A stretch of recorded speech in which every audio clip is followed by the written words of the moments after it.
Você já reparou que o silêncio pode ser mais pesado que um trovão? Foi assim que tudo começou para mim. Era uma daquelas noites quentes de Austin, com o ar filtrando pelas janelas entreabertas. O cheiro de grama recém-cortada, jasmim do jardim, o leve chiurear dos grilos.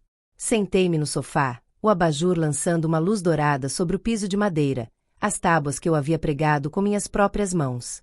Meu olhar continuava vagando em direção à janela saliente. A janela era o seu lugar.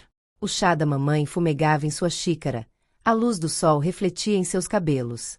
Às vezes, ela cantarolava suave continuamente, e parecia que a casa inteira estava ouvindo. Um lugar seguro. Eu teria me perdido naquela lembrança se não fosse pelo telefone. O nome do papai apareceu na tela. Atendi. Sua voz era calorosa, despreocupada. Ele estava falando sobre Dallas, sobre Elise, sua nova esposa. Quase gentil, quase normal. Nos despedimos, ou pelo menos nos despedimos. Achei que tínhamos nos despedido, mas a linha ainda estava aberta. O que ouvi em seguida me abalou profundamente. Era hora de tirá-lo de casa. A voz do meu pai, ríspida, impaciente. Ele é um fardo. A casa pode ser vendida rápido. Outra voz se intrometeu. Seu parceiro presunçoso está na moda. Não dê tempo para ele perceber. Meu corpo gelou. Um arrepio percorreu meu peito. Meus ouvidos zumbiam tão alto que eu mal conseguia respirar. Eles não estavam falando de um inquilino. Eles estavam falando de mim. Esta casa não era só madeira e drywall. Esta era a última coisa que me restava da minha mãe. Olhei para a foto dela na lareira.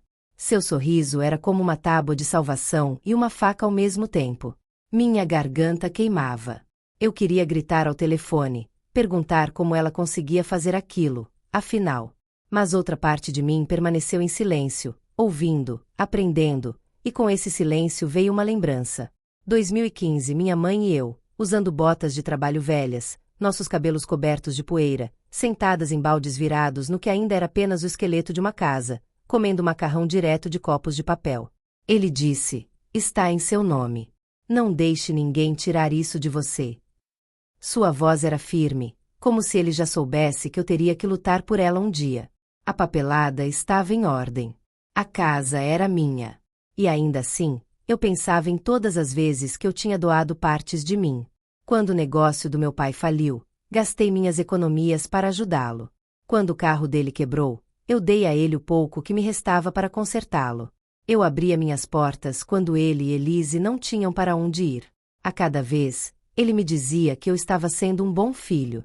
A cada vez, eu me esvaziava um pouco mais, e ainda assim, não era o suficiente. Naquela noite, abri meu aplicativo Notas e digitei 6 palavras. Se você quer a casa, precisa ler minha carta primeiro. Foi nesse momento que deixei de ser o filho silencioso. Na manhã seguinte, o mundo parecia diferente. A luz do sol filtrava-se pelo Zilker Park. Corredores passavam em alta velocidade, cachorros puxavam suas coleiras. Eu andava pelos mesmos caminhos que minha mãe e eu costumávamos correr. A mão dela na minha quando eu era pequena. Lembrei-me de sua risada, apontando para flores e dizendo: "Esta casa, nossa casa, seria minha pista de pouso se eu tivesse que recomeçar." E, parada ali, percebi que ela ainda estava certa. Naquela tarde, sentei-me em frente a um advogado. Minhas mãos tremiam enquanto ele abria as escrituras, testamentos e contratos com meu nome em negrito. Ele os examinou e olhou para mim.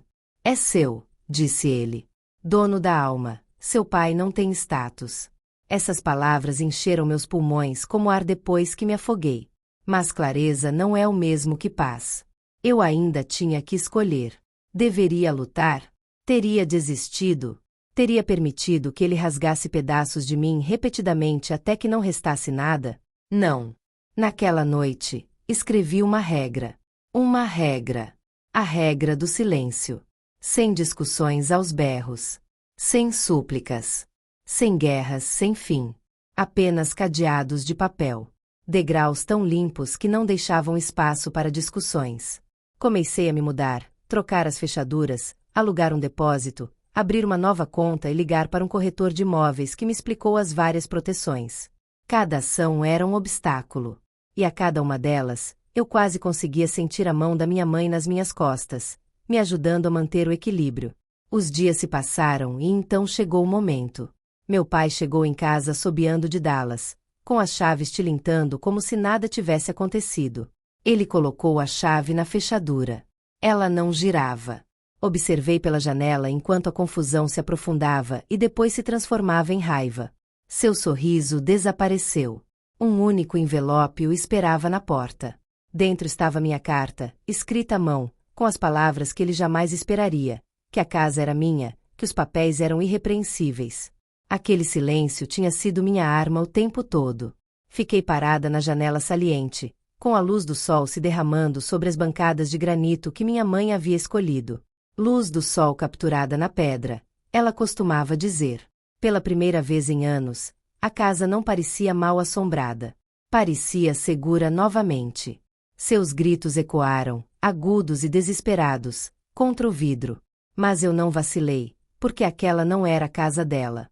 Nunca tinha sido. Era minha. Sempre minha.